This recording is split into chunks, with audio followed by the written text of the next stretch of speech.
5. Telle fut la première nuit que je passai en société des chasseurs de phoques. Ce fut aussi la dernière. Le lendemain, Johansen, le nouveau second, fut vivement envoyé au poste d'arrière où il prit ma place. Je fus invité à déménager et à transporter mes pénates dans une cabine étroite que 2 matelots occupaient déjà. Les raisons de la décision prise par Lou Larsen furent bientôt connues et suscitèrent des grognements véhéments parmi les chasseurs de phoques.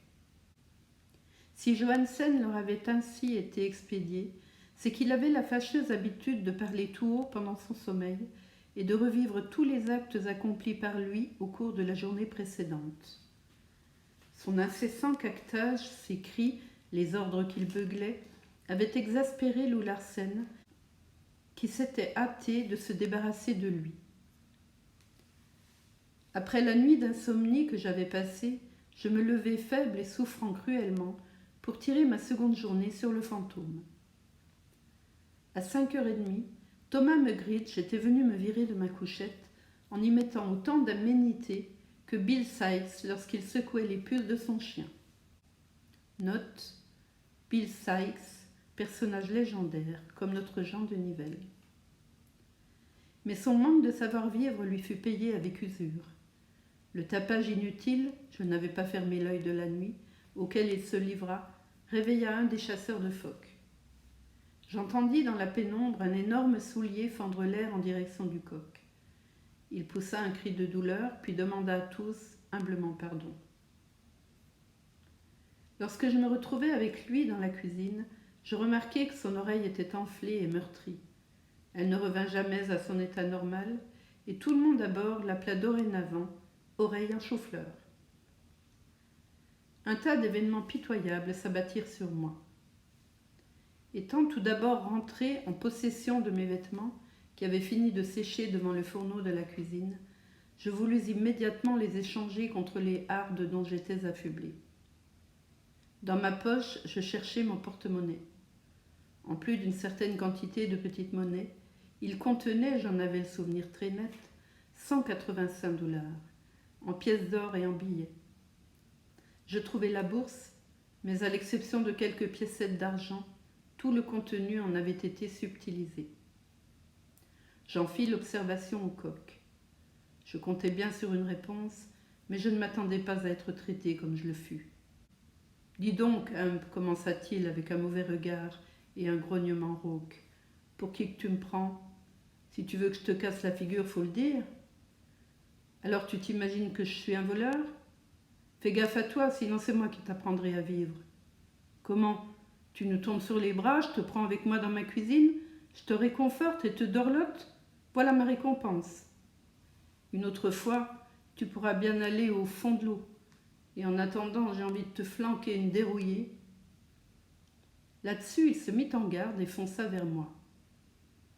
Je dois avouer à ma honte que j'esquivai son attaque et pris précipitamment la fuite. Pouvais-je agir autrement? La force seule régnait sur ce vaisseau de brutes. À quoi m'aurait-il servi de ne pas céder devant elle? Étant donné ma nature moyenne et mon manque d'entraînement physique, affronter les bêtes humaines qui m'entouraient était aussi déraisonnable que de me ruer contre les cornes d'un taureau furieux. Voilà ce que je me répétais, pour me disculper à mes yeux de ma peu vaillante conduite. Au point de vue de la pure logique, mon raisonnement était irréfutable et juste. Et pourtant j'avais honte d'agir ainsi. Aujourd'hui encore, je rougis à ce pénible souvenir, car il est indéniable que j'ai pâti cruellement dans ma dignité d'homme. Mais je reviens à mon histoire. Ma hâte de fuir avait été telle que mon genou flancha sous l'effort et que je m'écroulai sur le pont. Pourtant le coq ne m'avait pas poursuivi, et ce fut de la porte de sa cuisine que je l'entendis qui me criait « Regardez-le courir avec sa jambe empâtée de foie. Allons, reviens, mon pauvre petit mignon, reviens et n'aie pas peur, je ne te battrai pas, c'est promis. » Je revins vers la cuisine et poursuivis mon travail, et ce premier épisode de la journée prit fin. D'autres tribulations m'étaient réservées. Je dressai donc la table dans le carré, et à 7h, j'apportai leur petit déjeuner à Lou Larsen, à son second et aux chasseurs de phoques. Durant la nuit, la tempête s'était notablement apaisée, mais la mer restait houleuse et le vent assez violent. Dès le matin, les hommes de quart avaient donné de la toile et mis toute voile dehors, à l'exception des 2 flèches et du clin phoque, qui ne devaient être largués qu'au cours de l'après-midi. Note: les flèches sont des voiles triangulaires ou trapézoïdales qui, au mât d'une goélette, surmontent la grande voile. Le clin phoque est une petite voile triangulaire, supplémentaire, qui, à l'avant du navire, vient s'ajouter au petit phoque et au grand phoque. Je pus comprendre que Lou Larsen, au prix d'un léger coude vers le sud-ouest, avait hâte de rencontrer dans la région des tropiques les vents alizés, qui nous prendraient par le travers et dont la régularité nous ramènerait vers le nord, dans la direction du Japon. Le petit déjeuner terminé, une nouvelle mésaventure m'arriva. La vaisselle lavée, je vidai le fourneau de la cuisine et montai les cendres sur le pont afin de les jeter à la mer. Lou Larsen et Henderson causaient ensemble près de la barre que tenait Johnson. Comme je me dirigeais vers la lisse, je vis un matelot me faire un signe de la tête que je pris à tort pour un bonjour. Il voulait en fait m'avertir de jeter les cendres sous le vent. Sans me rendre compte de la bêtise que j'allais commettre, je passai près de Lou Larsen et du chasseur de phoques et vidai ma caisse contre le vent. Les cendres furent aussitôt violemment rabattues, non seulement sur moi, mais sur Henderson et Lou Larsen. L'instant d'après, je recevais comme le dernier des chiens galeux un formidable coup de pied dans le derrière. Je n'aurais jamais cru qu'un coup de pied puisse faire aussi mal. J'en chavirai et m'effondrai sur le pont. Tout tournait autour de moi. Quant à Lou Larsen, l'opération terminée, il ne me prêta plus aucune attention. Il se contenta de secouer les cendres accrochées à ses vêtements et reprit la conversation interrompue avec Anderson. Johnson, qui avait suivi des yeux toute l'affaire, envoya 2 matelots nettoyer le pont. Un peu plus tard dans la matinée, j'éprouvai une autre surprise d'un ordre différent. Suivant les instructions du coq, j'étais occupé à balayer et à épousseter la cabine de Lou Larsen et à faire son lit. Contre la cloison, à la tête de la couchette, pendait un filet garni de livres. Curieux de connaître les lectures du capitaine, je les examinai. Quel ne fut pas mon étonnement d'y voir parmi les noms d'auteurs ceux de Shakespeare, de Tennyson, d'Edgar Poe et de Quincey. Il y avait aussi des ouvrages scientifiques, signés de noms connus, traitant notamment d'astronomie et de physique, une histoire de la littérature américaine et de la littérature anglaise, et des grammaires. Je ne pouvais dans mon esprit associer raisonnablement ces volumes à l'homme qu'était Lou Larsen, et je me demandais s'il était vraiment capable de les lire. Mais quand j'allais faire le lit, je trouvai entre les couvertures où il l'avait glissée avant de s'endormir une édition complète de Robert Browning. Le livre était resté ouvert à l'ode intitulé Sur un balcon, et je remarquai çà et là des passages soulignés au crayon. Bien plus, à la suite d'une oscillation du bateau, le volume me glissa des mains, une feuille de papier s'en échappa. Elle était couverte de figures de géométrie et de calculs algébriques. Il paraissait donc évident que Lou Larsen, cet homme redoutable, n'était pas un ignorant et une simple brute, comme on aurait pu le déduire par ses excès de violence. 2 natures étaient accouplées en lui, en une association déconcertante. J'avais d'ailleurs remarqué déjà la correction presque parfaite de son langage. Évidemment, lorsqu'il parlait à ses matelots ou aux chasseurs de phoques, il s'exprimait en phrases familières, émaillées de barbarisme et de solécisme, mais il n'y avait rien à reprendre dans les quelques mots qu'il m'avait personnellement adressés. Cette découverte me réconforta, au point que, rencontrant peu après Lou Larsen, qui était seul à arpenter l'arrière du fantôme, je me risquai à l'entretenir de l'argent qui m'avait été subtilisé. « On m'a volé, lui dis-je. »« Capitaine, corrigea-t-il d'une voix ferme, sinon dure. Je répétai, « On m'a volé, capitaine. » Comment ça vous est-il arrivé ? Je lui racontai les choses telles qu'elles s'étaient passées. Je lui dis que mes vêtements étaient restés à sécher à la cuisine et comment, après m'être aperçu du vol, j'avais failli être frappée par le coq. Loup Larsen sourit à mon récit. Ce sont les petits profits du cuisinier, dit-il. Ça n'est pas payé trop cher la nouvelle existence qui est la vôtre, non ? D'ailleurs, ce sera pour vous une leçon. Elle vous apprendra à veiller sur votre argent. Jusqu'ici, je suppose, c'était votre notaire ou votre homme d'affaires qui s'en chargeait. Je sentais sous la modération de ses paroles une ironie gouailleuse. J'insistai néanmoins et demandai « Comment puis-je rentrer en possession de ce qui m'appartient ? Ça vous regarde ?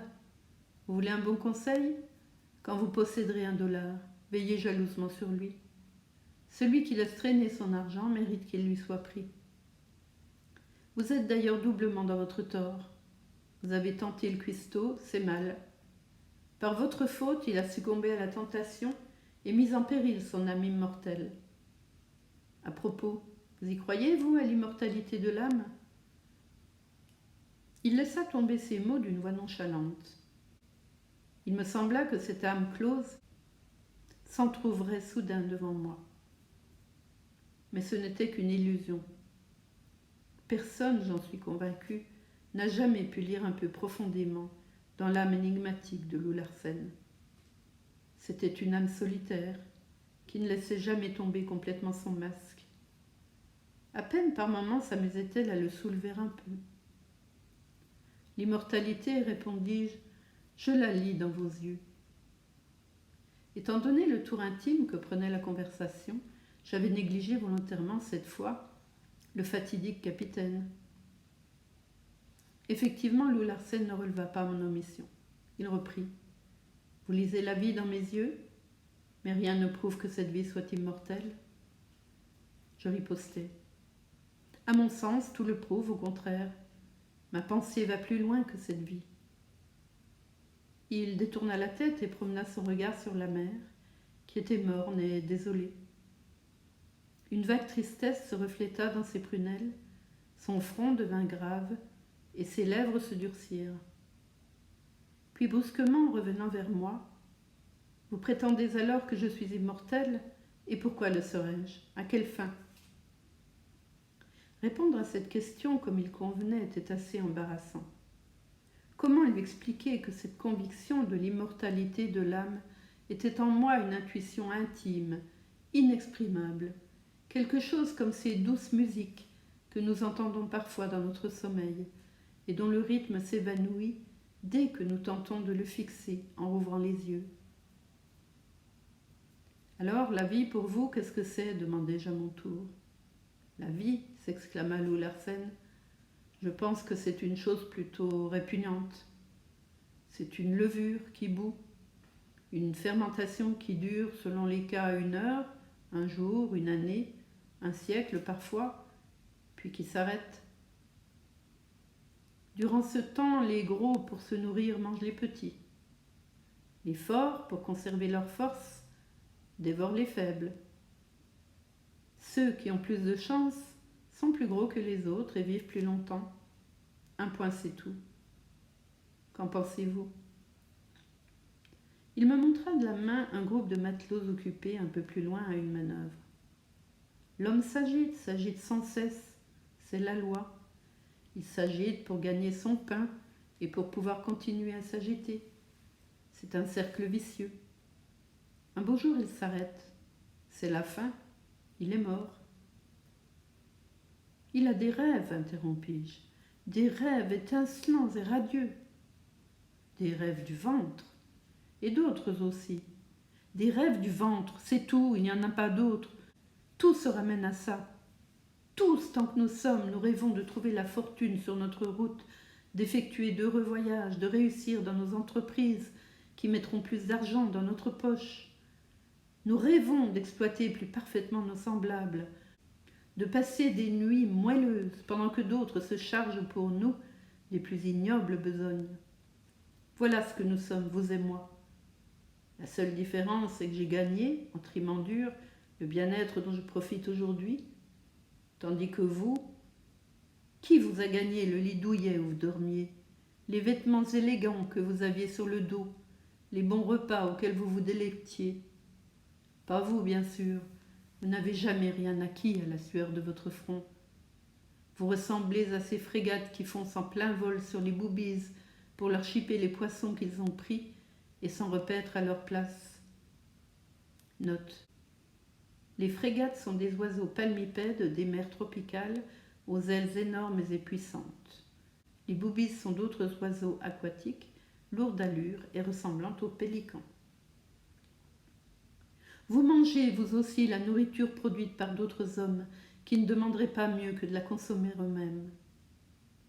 Je protestai. Ça n'a rien à voir avec l'immortalité de l'âme.